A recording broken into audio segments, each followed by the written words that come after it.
Yeah, buddy. We are back. Episode 6, Boyz for Life podcast. Thank you for tuning in. We appreciate you guys listening. Not watching yet. YouTube channel is coming soon. Very soon. For those of you that hopped on our live before, we gave a little sneak peek. And it's coming. We have been editing for, oh my goodness. Tina and I have been editing for the last several months. Since we started. Literally since episode 1. It's taken us forever. However, we have been using AI. Or you're going to give them all the spice? Not going to give all the spice. But you're going to give them a little spice on that cooking. We'll give them a little bit. Okay. We'll give them a little bit. The videos are going to turn out really clean. Let's just say that. Videos are going to turn out clean. We're here.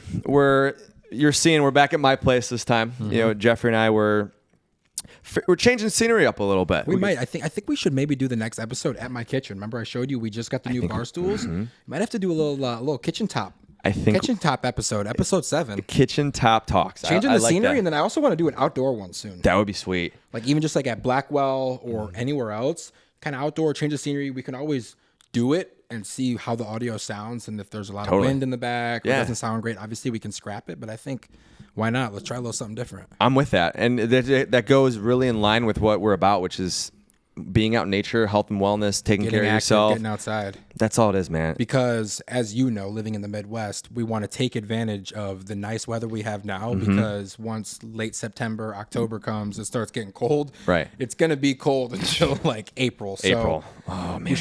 It's crazy. It is already August. Today is what? I don't want to have any misinformation. 2nd. August 2nd. Holy cow. Holy cow. We have a lot to talk about on today's episode, but I want to start off with Softball Monday. Let's start off with softball. Let's just jump right in. Let's do it. I'm going to let you kind of take the reins, let me preface everything. I'm going to say my thing and pass it off to Jeffrey here. Okay. I'm a fill-in for Slow Strokes. But we were actually saying in the group chat, we kind of want you as a perm. I know it's the end of the season. As a perm, yes. But here's the thing. We've wanted you as a perm guy. Yeah. But you've been all over the place. You're a busy guy. I get it. You can't always make it on Mondays, which I respect. But anytime that you're there, you are always a great addition to the team. Amen. For the viewers that are listening to this and the listeners that are listening to this, we've been on a softball team. It's a legit league. We play every single Monday with the Wheaton Park District, and we are the Slow Strokes. That is our team name. And so Monday we had the last 2 games of the regular season. So it was the last 2 games, must win. We were in a very, very tight situation with a couple other teams because not every team makes it to the playoffs. I think there's 10 teams, right? Mm-hmm. And I think 6 because there's 2 games on Monday. So that's 4 teams, and then 2 of them had a bye. So there's 6 that make it to the playoffs, so 4 get eliminated. So we needed to win. We thought we needed to win both. But really, we needed to win the second game. Winning both would have been ideal, obviously, but unfortunately, we lost the first game. And in the very first inning, I think it was the first inning. It was the first inning. For the people that know, I broke my foot at the end of March, playing basketball with this guy to my right at Rutgers in St. Charles. And first inning of the game, I'm running to the left on a routine, just a little ball dinked out into the gap. I take 6 steps to the left, grab it, and throw it in. And I felt my foot pop again. Oh, no. I literally felt it pop on an easy play, and I looked at you before the next hitter came up, and I said, bro, my right foot. Looked literally right at me and literally said that. Bro, my right foot. It feels exactly like it did at Rutgers. And it was so deflating because, like I said, it's a must-win both games. I like to think I'm kind of a little bit of the energy spark on the team. I kind of bring that mojo. Yeah. And when something like that happens and I kind of had to almost take myself out of the game, it's deflating. And long story short, the first game that was pretty much the downhill slope. It was basically like we were snowboarding game 1, and that right there was we were starting the ride, and we just went down. It's a great analogy. And we ended up losing the game, come up in the second game. This is obviously a must-win after losing, and I didn't play. We had Max Schroeder. Skeet came over, subbed in for me. Shout out Skeet. No, big shot. He came in 15 minutes. He stopped whatever he was doing literally, to play for the boys. Threw on his shirt, slid over here, and it's like a 15, 20-minute drive for him. So he jumped in his car, slid over. Huge for him to show up. I didn't play. Team rallied together. We teed up. That was for Pee Wee Herman and Angus Cloud, who both passed away on Monday. Pee Wee Herman's obviously kind of a joke. Yeah. But shout out Angus, R.I.P. to him. But the team came together, and we had a huge victory, which was a must-win. We checked the standings the next day. We ended up slipping in, but it kind of falls back to what we had talked about. I mean, right here, I was hesitant if I was going to show it or not, but I'm icing my right foot. I don't think that it's broken again, but it definitely hurts. And now we have a playoff game on Monday. Am I going to be able to play? It's a big question. Are you going to be able to play? Do you think you'll be able to play? Today's Wednesday. Today's Wednesday. We have some time. We got 4 or 5 days coming up after here. Today, we'll have 4 days. I mean, you know me, I want to play. I know you do. But I also don't want to re-injure my foot even more. Yeah. Because obviously I've been training for the half marathon and I'm just a very active guy and I don't really want to go back to what happened in March, the 6 to 8 weeks that it took. It just goes back to what we talked about in episode 1, 2, 3. I feel like it's a recurring theme on this podcast is just overcoming adversity. And you know how upset I was on Monday. I was like, motherfucker, again. Again, I know. Really, again. I saw the defeat in your eyes. I was defeated. You were. I felt terrible. When you're playing a team sport, you love to contribute. And I felt like I couldn't contribute to the best of my ability, which bums me out. And you know I'm a very competitive person. Yes. So especially when we got our asses whooped in game 1, I was pissed. But I had to cool off. I was like, this isn't going to be the end of the world. Let's bounce back. I want the team to come together, win game 2, which we did, and ride this momentum in. And now we're going to be playing Team Kelly, the team that whooped our butts in game 1. In the playoffs on Monday. Revenge tour. We are coming for you. Coming, and what boys. makes it even better is that team is from Wheaton South. We're coming. And so we went to Wheaton North, Falcons. They went to South Tigers. That was like the high school rivalry. So it just makes that blood run even a little bit more steamy. There's going to be a lot of sharks there on Monday, fiending for blood. As I have the shark tattoo on my leg, too. Everything is coming full circle today, man. That's hilarious. But awesome. Besides that, life is great. I just came in from the gym. You were just smacking down that teriyaki, which looked incredible. I got half a steak at home and some jasmine rice. I am hungry. But we said we got to link up and do another podcast. We have to, man. And this has been awesome. And I know we talk about it. I'm very thankful that we took a chance and just said, fuck it, and went for it. Because we've been talking about it for 2 years. Dude, it's been literally 2 years. And I want to remind you, too, we have a normal life that we operate. I mean, we have a lot of other projects that we're working on. We make time to go to the gym. We have a lot of people in our circle that we would like to connect with. We are really energized by people who are like-minded, like Jeffrey and I. And to carve out time every single week to give our listeners a little nugget here and there, I think is just awesome. And they actually motivate us because whenever we go live, man, I get so excited just hopping on there. Even if it's 2 viewers, man, they get me teed up. I don't even care. Those are 2 viewers that we know are supporting us. Shout out Sid. Shout out Jesse Dean. Dino. Martina jumped in that live. Tina jumped in. Oh, we got to give Tina a shout out. There it is. There it is. But in all seriousness, though, this has been an awesome journey, man. And we're only 6 episodes in. And wait till we get to 100. I can't do it. Wait till we get to 50, 75, 100, so 200. cool. I want to take this thing to the moon, man. I do, man. I really enjoy this. I love this, bro. I really love doing this with you. And it's fun. I feel like we have good chemistry and a good role. Behind the scenes, we were actually talking a little bit about where we're going to go. Not going to get there yet. You guys will have to wait and see. Keep tuning in. Keep seeing what we're doing. Keep showing the love and support. 100%. We greatly really appreciate it. We seriously do. From the bottom of our hearts, honestly. I really do. We really do. But the best part about doing something that you're passionate and that you really enjoy doing is that when I come over here or you come over and we're sitting down and we're getting ready to film this and we're setting everything up, it doesn't feel like work. No. Because it's not. I could sit here and talk to you all day, talk to the camera, talk to the listeners about whatever it is, man. And I'm just truly passionate about that and giving people the nuggets and just enjoyment and entertaining them for 25, 30 minutes, whatever it may be. It doesn't feel like work to me. Yeah, no, it doesn't. It doesn't. It's fun. It's enjoyable. We love it. We could do this every day. You know what I mean? I don't wake up in the morning. I'm like, fuck, we got to record a podcast. This is so strenuous. I don't want to do this. No. I'm excited. I'm jumping out of bed like I used to do at 5 in the morning when we go play basketball at 6. I'm ready to go because I actually enjoy doing this. I swear to God, I was literally just going to bring that up. Stop. I'm not kidding. It's because you saw the email chains and they're playing at 6 tomorrow. I did see that, yes. And I was debating it, but I was like, no. I'm not going either. I'm going to wait till we get back in session for school. We got a lot going on. Which will be here soon because I was talking to Toth 2 weeks? Last week. I think he said they're getting ready once school fires back up. Probably the first week. We'll start running at 6 a.m. on Fridays again. It's going to be, let's see, that's 14th. August 17th, 18th, that Friday, whatever that is. September, let's just call it. We'll call it September. We'll get everybody play it going. safe. Hopefully Jeremy shows up. Shout out Jeremy. Yeah. Yeah. But I want to jump right in here real quick. We always talked, and I think one thing that I've learned over the years is taking chances on yourself, whatever that may be, and doing things that you love. Yeah.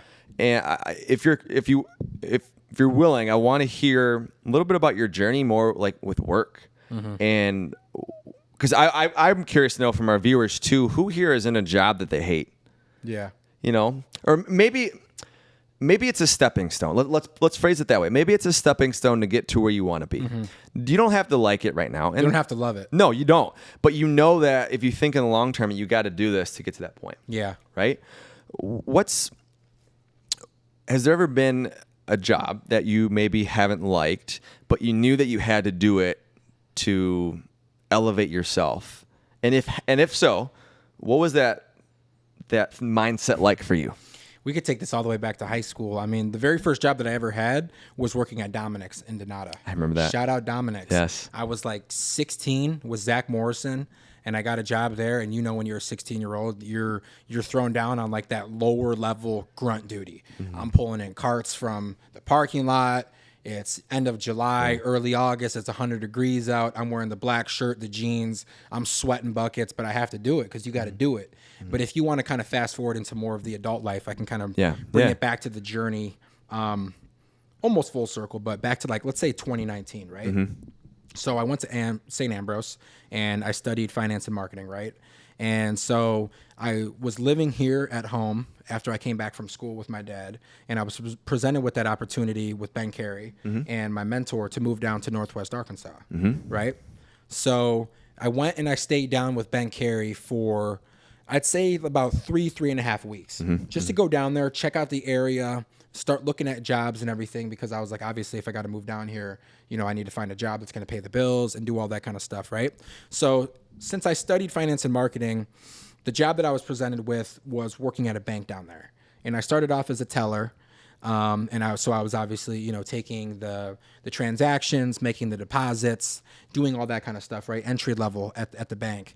And then once they kind of started to notice my ability to build rapport, work really well with the customers, they kind of moved me into apprenticing one of the, loan officers, and some of the real estate and things like that. But to kind of answer your question, I would say this job I knew wasn't going to be forever for me. Right. Because I'm somebody who is extremely motivated by opportunity for growth. And I feel like maybe not at all banks or in the financial institution as a whole, but at least within this organization, and I won't name them, but no, we don't need to. I feel like the ceiling was really capped low. So I knew I was going to get to a certain point and I was going to get kind of maxed out, right? But obviously I had just moved down to a brand new state, completely new area. I knew I needed something.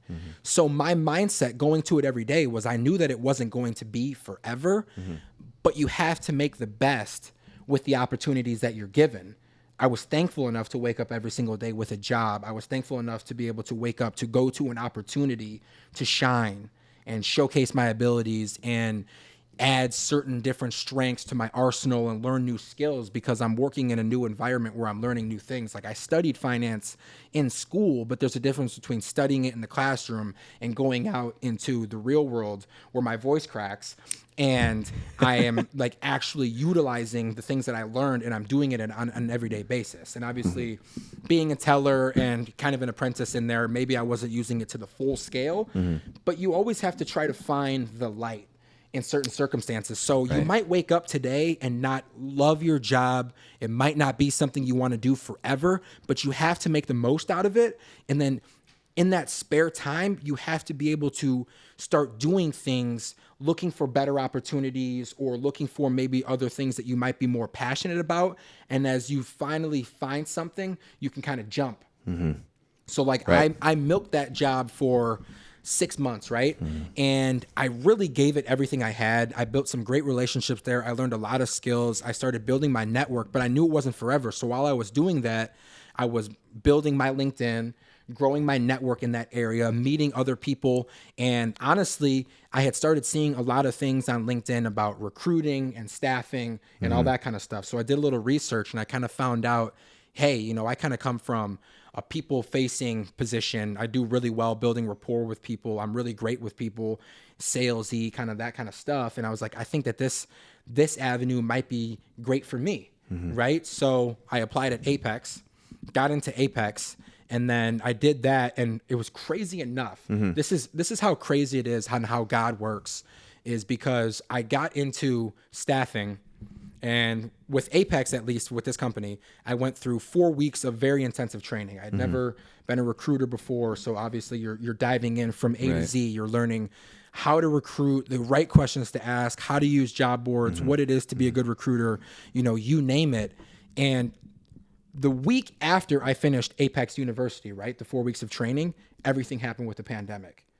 And then I transitioned to going remote, which I did, and I'm still remote like to this day. So looking back on it, if that never happened, if I was still at the bank, bro, as soon as the pandemic hit, I would have been fired. I would have had no job. Wow. Now here we are 3.5 years later. I'm still in that industry, and I've been blessed with a lot more opportunities beyond Apex, because you have to double down on yourself. But it's because I built up that credibility and that confidence and that rapport within myself to be able to double down and take that risk. So I took that job at the bank, I almost said the name, knowing that it wasn't going to be forever, until I found maybe what was meant for me. Does that make sense? I know that was like really long-winded answer to your question, but I wanted to give the listeners a little bit of a context on like some, like what actually happened in my life. Like, bro, I moved down to Arkansas. I had like $300 to my name, and I had nothing. I literally packed up all my belongings in the car, and I bet on myself, and I said, fuck it, let's do it. And I was like 23? Fuck it. This is the time to do it. If I fail, I fail. But I loaded up everything. Like I said, I literally had a couple $100s to my name, and I said, let's go do this. Wow. And there we are, man. It's amazing. Yeah. I went down there, and I think the bank was paying me $10.50, maybe $11 in an hour. I was down in Arkansas for 2 years, and I came back making more than 6 figs. So I'm telling you right now, bro, bet on yourself always. Always bet, bro. Always bet on yourself. Put the work in, and you'd be surprised what happens when you put that pedal to the metal. I hope that gets you guys jacked up, because I literally have goosebumps on my arm just reliving that. Wow. Because I lived paycheck to paycheck for 2 years until I got blessed with that opportunity, bro. Wow. And that's crazy. That's crazy. And there's one thing I want to highlight in there that I think is undervalued. And because you got to think about too, your mindset was probably really shitty sometimes. You probably had a hard time going to work, right? Oh, yeah. It was really hard. But you saw the value of going to work, busting your ass, networking with people for the next opportunity, right? Exactly. So, and that's the message that I'm really glad Jeffrey brought that up, and thank you for sharing, bro. That's an awesome story, man. And if that, like he said, doesn't get you jacked up, I don't know what's going to get you jacked up, man. That's real, man. That ain't social media. That ain't fabricated. That's literally real life. That's what happened. Honestly, man. Honestly. And you guys go out there and continue to network, man. I'm networking every single day. I mean, Jeffrey knows it. Christina knows it. We're all networking. But that's because I want to network, and I want to take my talents to the next level, and I know what I want in life. And I challenge you guys that if you're stuck in a rut, because I've been there too. We all have been there. Write down what you want. Write down to a specific T what you want. What kind of house do you want? Don't write, I want a big house with a pool. That your brain is not wired like that. You write, you want 10-foot ceilings, you want a walkout pool, you want an overhang deck, you want a 3-car garage on the side of the house. You write it down to a T what you want, and you will attract that. You honestly will attract that. But you gotta have to understand the psychology behind how our brains are wired. And the same goes for networking. If you're gonna go in with a shitty attitude to a job, you're going to have a shitty day. You're going to hate it. You're going to hate it. But if you go in, even knowing you hate it, if you go in with a positive attitude and you're going to network with someone, you're just going to say, hey, how are you doing today? And be genuine. Yeah. Things are going to change in your world. I promise you that. And I played victim before multiple times, right? I'm sure we all have at some point. We're all human, bro. We're all human. And I played victim on Monday when my foot got hurt.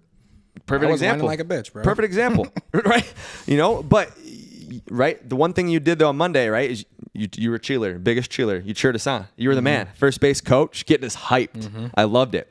So whatever your situation is, good, bad, and different, be thankful for what you have. Be thankful for what's to come. And then when you receive what you are working towards, be grateful then, and just continue to be grateful.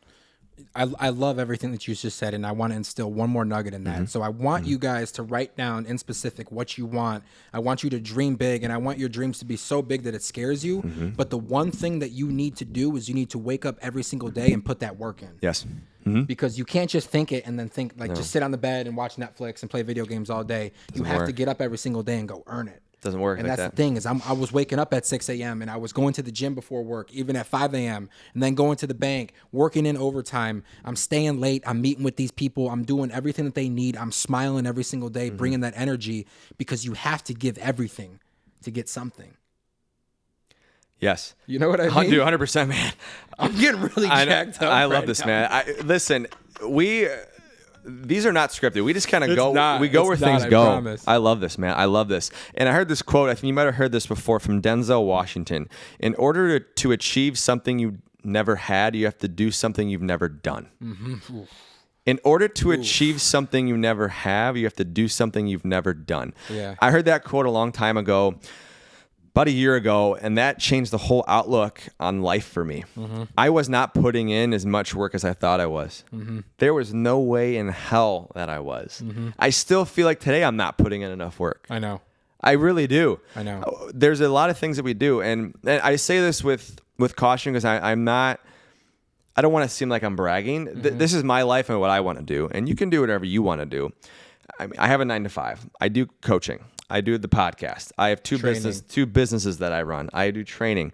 I have a family. I have friends. I have an amazing girlfriend. Mm-hmm. I have a lot of things that I'm doing. We all have the same 24 hours. It's what you do with that 24 hours. Mm-hmm. It sounds super cliche.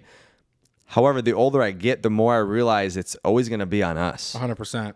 It always is. And it doesn't 100%. It doesn't matter what people think. You can go out one night, you can get shit-faced and no one's going to give a shit. But someone else is outworking you. Mm-hmm. They're going to be outworking you. Exactly. So you, like you said, you have to wake up every day like you're broke. Even when you make it, you still have to wake up like you're broke. 100%. You have to. 1,000%. Because if not, it takes you, I don't know what it is, man, but it takes you so long to build something up, but it's so quick you could lose it. It's so weird. Relationships, money, friendships, a house, anything. It can be gone in a second, and it takes forever to build. You know what's crazy, though? And I'm about to say this, and it's going to seem so backwards to what you just said. I completely agree with everything you said. Mm-hmm. But there is a point also, too, where you have to look back, and you have to realize that work is not everything. And you have to take that time for yourself. Mm-hmm. You have to take that time to spend with your family and your loved ones. Because I feel like nowadays in society, you know, you have all these people that are talking about, you know, these entrepreneurs where they get up at 3 o'clock and they don't go to sleep until like 1 and they get up at 3 and all they do is work. But that's also not attainable. You have to find that fine line medium where you're going above and beyond for yourself, but you're also not like drilling yourself into the ground. You know what I mean? 100%. You have to find that fine line of going hard, but not too hard, if that makes sense. And I'm not saying to take the easy route, but I'm also saying that you have to focus on yourself too, because if you're just continuously going 100 miles an hour, that creates that mental fatigue, that creates the mental health fatigue and health decline. And so there's a lot of extenuating factors that could come from that. So you have to be able to also have that self-reflection with yourself to know how hard you can go. And I'm not saying to like use that as a cop-out or an excuse to limit yourself to only a couple things, but you also have to keep that in mind at the same time. Absolutely. Right? Absolutely. And that's the principle of work smarter, not harder. Exactly. If you look at Elon Musk, arguably one of the wealthiest men in the world, guy, he would sleep in the office. He wouldn't be by his family. He couldn't have time to see his family. He didn't have any friends. He didn't hang out with friends because he was building Tesla, and he's building however many billion different things that guy's working on, right? Exactly. But that's a good point. If you want to live that lifestyle, which is fine, that's what you have to sacrifice. If you want to make X amount of money, let's say if you want to just be financially independent, you got to work your ass off a little bit. You have to sacrifice some friendships, going out partying. You have to sacrifice that from time to time. Exactly. If you want that life, then that's the life you want to live. We don't judge whatever life you want to live. It's your life. I hope that we can inspire you to think bigger. Me personally, I thought inside of a small box. I thought I was just going to do whatever my journey is, and I don't even know what it's going to be yet. I know what I want it to look like. Yeah. I'm not there yet. I'm nowhere near that. The roadmap, though. The roadmap. You have to roadmap what you want. When are you going to get there? How are you going to get there? What do you have to do to sacrifice to get there? And like Jeffrey said, work your fucking ass off. You have to. You have to. You have to. No shortcuts, man. And I want to highlight this, okay? Because there's a word that you said in there 2 times, and it's sacrifice. And for the people listening, we have to realize that every single take has a put. So like what you just talked about, Elon Musk sleeping at the office, away from his family for a year, 2 years, whatever it may be, even for a couple weeks, you also have to think on the back end, yes, he's building Tesla, which is this huge, multi-billion-dollar company. But then on the back end, you have to think about all that time that he spent away from his family because he has 9 kids. I don't think a lot of people understand a lot that. Of kids. He has 9 kids, and that time that he spent away from those kids and that family, he's never going to be able to get back. Wow. So this is what I'm talking about, is that every single take has a put. So you have to be aware of the sacrifices you're making, but you also have to look at the other side of that sword. What are you sacrificing? Right. And so maybe on like the better side, we can kind of dumb it down a little bit and say, hey, I'm sacrificing that Friday night out drinking at Alley 64 with the boys. So maybe the back end of that sword is not something that's going to be a negative impact on you, because you're going to be able to wake up the next morning and go get that early workout. You're not going to consume that poison. You're going to eat healthy, get a good night's sleep. Yes. But although that may be negative, I don't want to get like too dark with it, but then like, let's say something happens with one of those friends or whatever it may be, you kind of lost out on some of those memories or final moments, God forbid, obviously. Right. But this is what I'm trying to say is that every single take, no matter what it has, even if it may seem positive, has a put. So we always have to be conscious of the decisions that we are making. Does that make sense? 100%. I always kind of want to look at things, we had talked about this before the podcast, from a very like neutral, fair, and like factual standpoint. Yeah. Totally. So I don't want to like lean too hard on like one thing, like work, or the other end that's kind of, more calculated moves, because you have to find that fine line in the middle and realize that every single take, no matter it's left, right, up, down, whatever, has a put. Yeah. Amen.